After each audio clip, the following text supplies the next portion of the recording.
The other day I was watching a nature documentary about baboons, and one of the things that really struck me was just how much time they spent looking for food. Like, it's all they do, pretty much. They wake up, they look for food. When they're not looking for food, they're eating food. When they're not eating food, they're looking for more food, preparing for the next meal.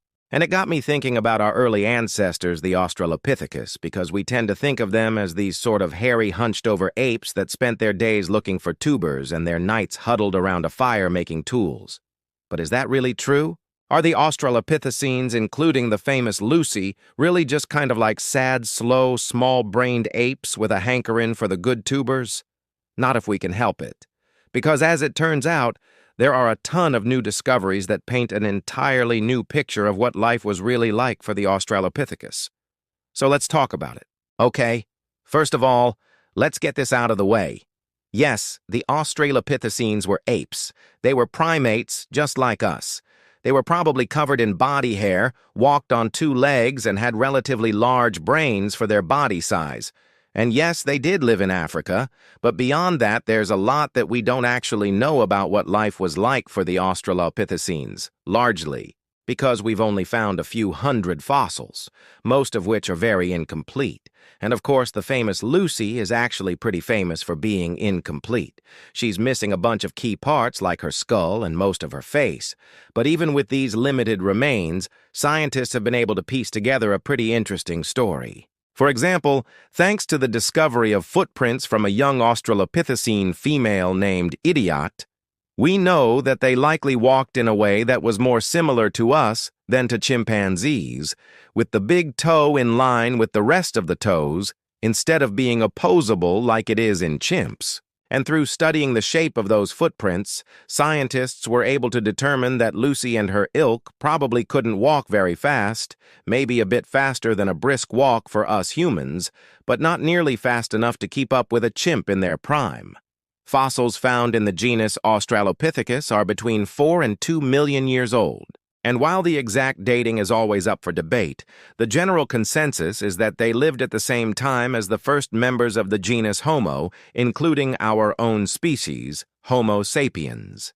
Now, up until recently, it was thought that the Australopithecines were primarily slow, small-brained apes who spent their days looking for tubers and their nights huddled around a fire making tools. This is mostly based on the fact that the Australopithecines were found in close proximity to stone tools, leading people to assume that they must have made those tools and also used them to cut up their plant food. Plus, given that the Australopithecines had pretty small teeth and no evidence of large muscles in their jaws, they looked pretty darn cute and harmless. In other words, they seemed like sweet little guys who probably didn't do anything too exciting. But there's evidence that's emerged in the last decade or so that suggests that life for the Australopithecines was actually pretty violent. For starters, the vast majority of the fossils we've found are of males, which means that females were likely killed in fights more often than males were. The male-skewing sex ratio has led some researchers to suggest that Australopithecine society was kind of like a chimp society, where there's a dominant male at the center of a group of related females.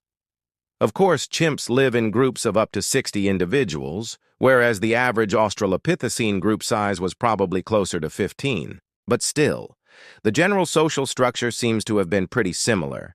In fact, fossil evidence suggests that the males would leave their group around the age of 8 or 9 years old and become nomadic, living a sort of solitary bachelor life until they died, or maybe until they started their own group.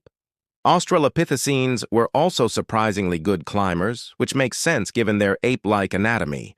Their shoulder blades were built for climbing, their hands were prehensile, and they probably used their big toe to grip branches when they climbed.